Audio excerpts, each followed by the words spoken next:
पंडित बछराजी व्यास, इनका जीवन हम में से बहुत से लोगों को उनके कार्य को प्रत्यक्ष रूप से देखने का मौका कम मिला होगा,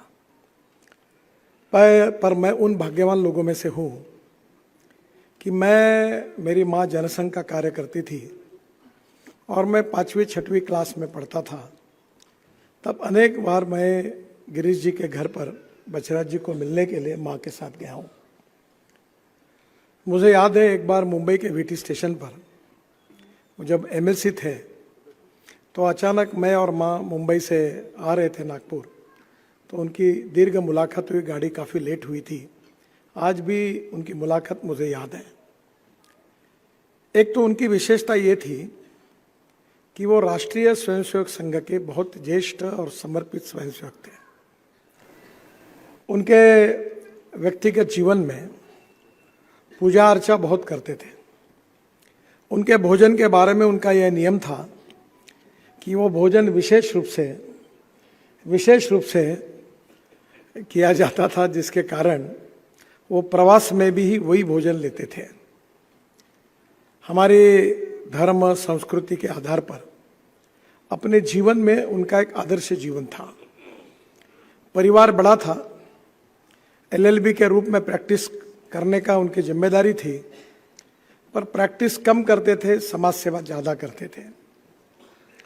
और हमारे संघ कार्यालय में उस समय के हमारे प्रमुख मार्गदर्शक पंडित आदरणीय परम पूजनीय गुड़वलकर गुरुजी, बाला साहेब देवरस, भाऊराव देवरस, मोरोपंत पिंगड़े, उस समय की पूरी जो पीढ़ी थी उनका बछराज जी के ऊपर बहुत प्रेम था। और बछराज जी को संघ ने ही अपनी योजना के अनुसार जनसंघ के कार्य के लिए उनको जिम्मेदारी दी। पर जनसंघ का कार्य करते समय एक राष्ट्रीय स्वयंसेवक संघ का एक समर्पित स्वयंसेवक के रूप में उनका चरित्र कभी बदला नहीं। बहुत अच्छे कवि थे। उन्होंने डॉक्टर हेडगेवार जी के ऊपर उनकी निरंतर श्रद्धा थी, नितांत श्रद्धा थी, और डॉक्टर जी के जीवन से काफ़ी प्रभावित थे। और इसीलिए संघ में कभी जो गीत लिखे जाते हैं उसका नाम, कवि का नाम कभी सामने नहीं आता। पर जो अभी उनका जो मोमेंटो दिया गया उस पर जो गीत लिखा है, लो श्रद्धांजलि राष्ट्र पुरुष, ये जो गीत था डॉक्टर हेडगेवार जी के ऊपर, वो बछराज जी ने लिखा था। अनेक गीत उन्होंने लिखे थे। वो प्रतिभाशाली थे और वो प्रतिभा उनके बच्चों में, उनके नातियों में आई। महेश तिवारी उनके लड़की का लड़का है। और कामठी में उस समय महेश की माँ यानी बछराज जी की जो लड़की थी वह रहती थी। तो एक प्रकार से पूरे व्यास फैमिली में एक बहुत बड़ी प्रतिभा थी। गिरीश में भी है। और मेरा विशेष रूप से मेरी और गिरीश की उम्र लगभग समान है। तो मैं जब युवा मोर्चा का अध्यक्ष था तो पूर्व नागपुर के युवा मोर्चा का अध्यक्ष करके मेरे साथ गिरीश ने भी भारतीय जनता पार्टी के कार्य की शुरुआत की। वैसे गिरीश ने बैंक में सर्विस की, पर पूरे परिवार के तरफ देखने का जिम्मेदारी उन्होंने ली। आदरणीय नंदू भैया थे, कैलाश जी थे, गिरीश जी थे, पूरा परिवार इकट्ठा था। और बछराज जी के साथ साथ इस परिवार के बारे में सब ने मिलकर बछराज जी के स्मृति को जतन किया। हमने, मुझे याद है, अटल बिहारी वाजपेयी जी पंडित बछराज जी व्यास जी के प्रतिमा का अनावरण करने के लिए बछराज व्यास चौक, यानी पूर्वी पहले उसको बड़कस चौक कहते थे, तब आए थे और बहुत बड़ा कार्यक्रम हुआ था। स्वाभाविक रूप से आज हमारे जैसे अनेक कार्यकर्ताओं को शिखर पर कार्य करने का अवसर मिला है। पर हमने अक्सर ये याद रखना चाहिए कि हमारे विचार परिवार में प्रभा के विरोध में जब मान नहीं था, सम्मान नहीं था, प्रतिष्ठा नहीं थी, प्रभा एक तरफा विरोध में जा रहा था, उस समय बछराज जी जैसे कार्यकर्ताओं ने हमारे विचार परिवार को जिंदा रखा, हमारी राजनीतिक पार्टी जनसंघ को जिंदा रखा और वो लगातार कार्य करते रहे।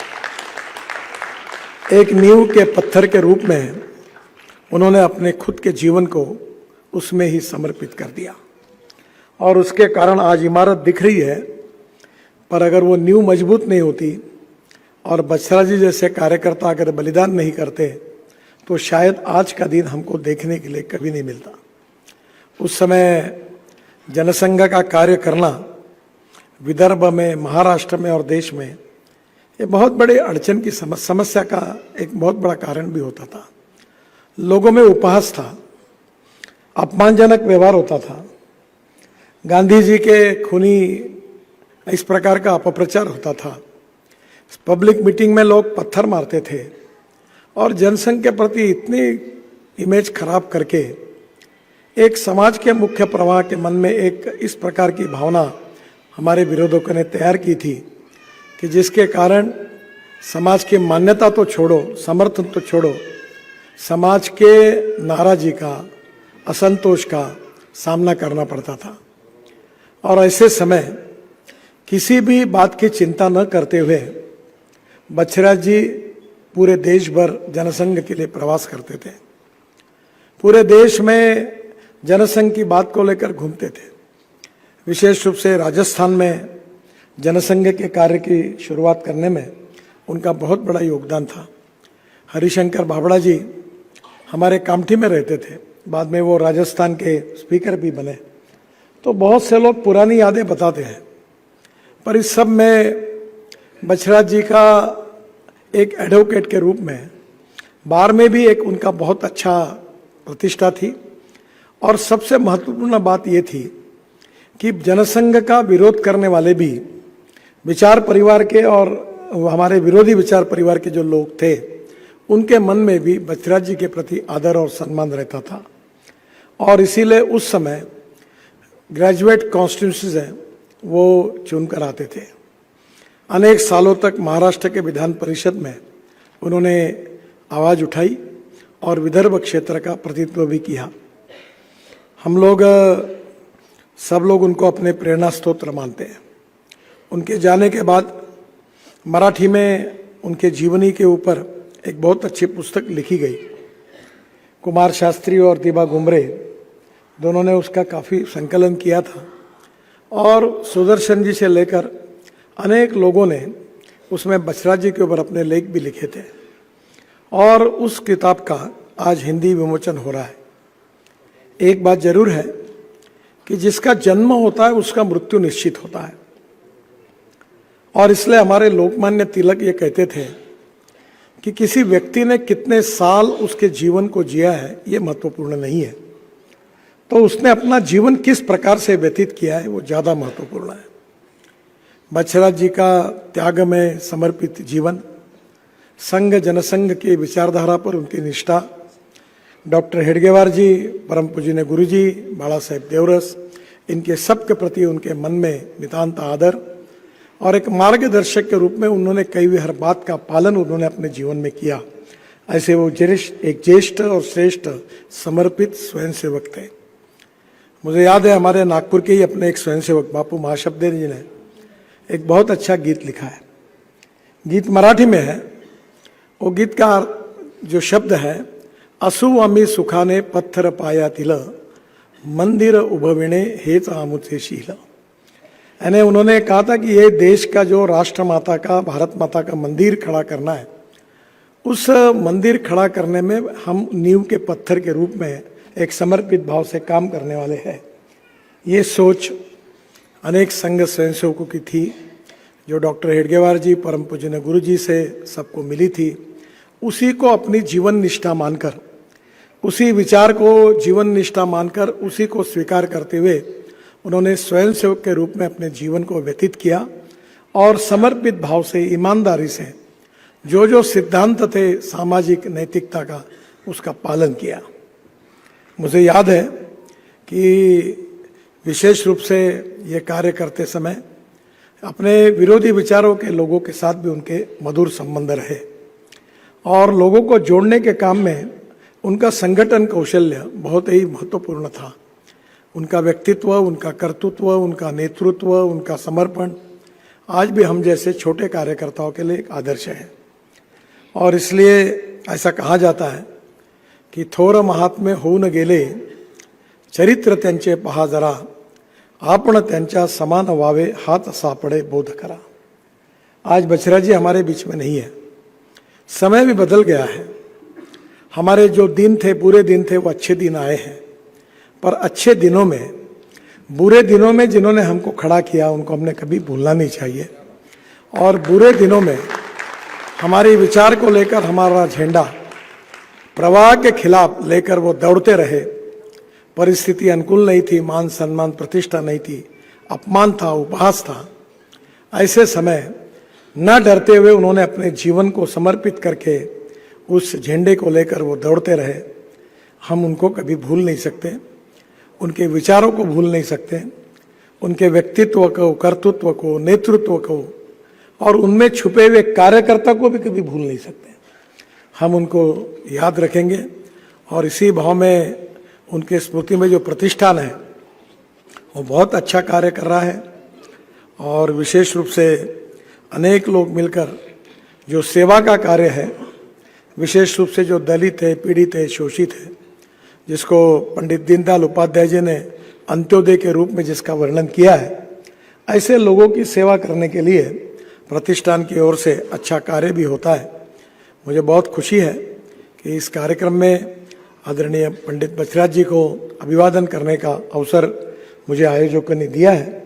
मैं उनके प्रति आभार व्यक्त करता हूं और विशेष रूप से भैया जी को एक प्रार्थना करता हूं। प्रार्थना यह करता हूं कि मैं बहुत से बड़े बड़े गायकों को मिला और मेरी एक इच्छा थी कि हमारे जो पिछले अनेक सालों से जो संघ में संस्कार करने वाले और प्रेरणा देने वाले अनेक गीत अनेक स्वयंसेवकों ने लिखे हुए हैं। तो बीच में शंकर महादेवन को मैंने कहा था कि आप एक बार एक करिए कि ये अच्छे संगीत में इन गीतों का फिर से नए पीढ़ियों के पास वो शब्द पहुंचने चाहिए, वो भाव पहुंचना चाहिए। तो संघ से अगर कभी अनुमति मिलती है तो निश्चित रूप से इसका जो बहुत अच्छे तरीके से अगर तैयार होंगे तो मेरा अनुभव ऐसा है विद्यार्थी परिषद का और संघ का कि जो गीत है, ये गीतों ने स्वयंसेवकों के ऊपर, कार्यकर्ताओं के ऊपर सबसे अच्छा संस्कार किया है। इन गीतों के शब्दों ने व्यक्तियों के व्यक्तित्व को बदला है। और वही पंडित बछराज जी व्यास जी ने जो डॉक्टर साहब के बारे में कहा था कि वही गीत आज हम सब लोग याद रखते हैं। ऐसा ही गुरु जी के ऊपर शत नमन माधव चरण में, ये भी बहुत सुंदर गीत था। और हमारे भंडारा में एक स्वयंसेवक थे, अपने भाजपा के हमारे कार्यकर्ता भी थे, भास्कर और नीनाबे, उन्होंने अमूर्त अमूर्त मूर्तिमंत तुझ समान हो दे। तो अलग अलग भाषा में ये बहुत से गीत हैं, इनका संकलन करके उन भाषाओं में वो फिर से एक बार नई पीढ़ी के पास जाएंगे तो उस समय जो प्रेरणा, जो देश के लिए, समाज के लिए कार्य करने की प्रेरणा उन गीतों ने दी, वो भविष्य के अनेक हमारे युवा पीढ़ियों में भी निश्चित रूप से निर्माण करेगी। और बछराज जी के भी ऐसे ही अमर गीत हैं। मैं उनके स्मृति को अभिवादन करता हूं। और मुझे पता है कि आज मेरे भी बहुत फेवरेट कवि हैं, उनको मुझे सुनने की बहुत इच्छा है, पर कोड ऑफ कंडक्ट लगने वाला है और इसके पहले हर कार्यक्रम करना सब लोग चाहते हैं। आज मेरे 17 कार्यक्रम थे और अभी भी सब जगह पर जाना है, इसलिए विशेष रूप से सोलंकी जी और कवियों की मैं क्षमा मांगता हूं कि आज मेरा ये मौका मेरे हाथ से फिसल रहा है। आप सबकी भी क्षमा मांगता हूं, भैया जी की भी विशेष रूप से क्षमा मांगता हूं। और फिर से एक बार पंडित बछराज जी व्यास के चरणों में मैं अभिवादन करते हुए अपनी बात को समाप्त करता हूं। धन्यवाद।